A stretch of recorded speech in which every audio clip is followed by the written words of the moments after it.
আয়, আমি বাইরে ওয়েট করছি। হাই। হোয়াট এ সারপ্রাইজ, তুমি এখানে এ সময়? জাস্ট 2 মিনিটস, আমি আসছি এখনই। ওকে।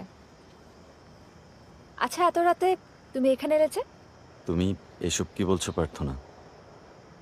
1 সপ্তাহ হয়ে গেল, কোনো রিপ্লাই করনি, তাই আমি ডিরেক্ট চলে এসেছি।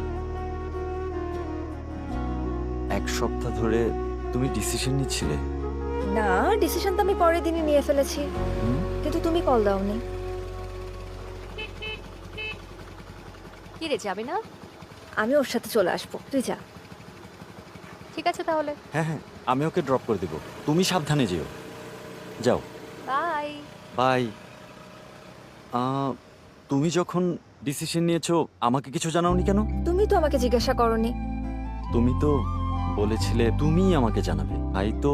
ও লজিক মাস্টার, লজিক্যালি তুমি ঠিক, কিন্তু আমি কেন তোমাকে কল দিয়ে বলতে যাব? তোমার উচিত ছিল আমাকে কল দিয়ে পাগল করে ফেলা, তাহলে আমি বুঝতাম তুমি কতটা সিনসিয়ার। ওকে, ছেলেটা এত করে চাইছে, ওকে একটু সুযোগ দিতেই পারি, কিন্তু তোমার তো কোনো ইন্টারেস্টই নেই। তার মানে তুমি রাজি তো? আমি তো ভেবেছিলাম তোমাকে লাস্ট উইকে অ্যাকসেপ্ট করব, কিন্তু Yes! তার মানে তুমি আমার গার্লফ্রেন্ড? হুম, তাহলে একটা কিস করি?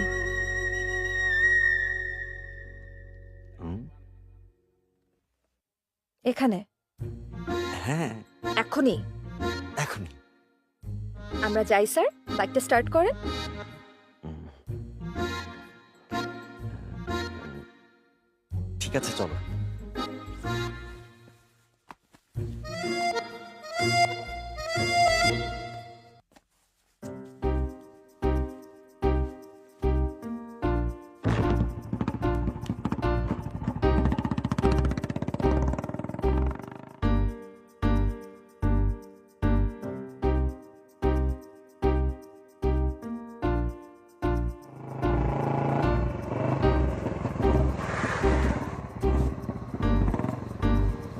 নির্জন রাস্তায় কোথায় একটু রোম্যান্স করবো, এই মেয়ে আমাকে পাত্তাই দিচ্ছে না। Bye, good night. বাই। মনে হয় উপরে যেতে বলবে। তুমি কি ছাগল?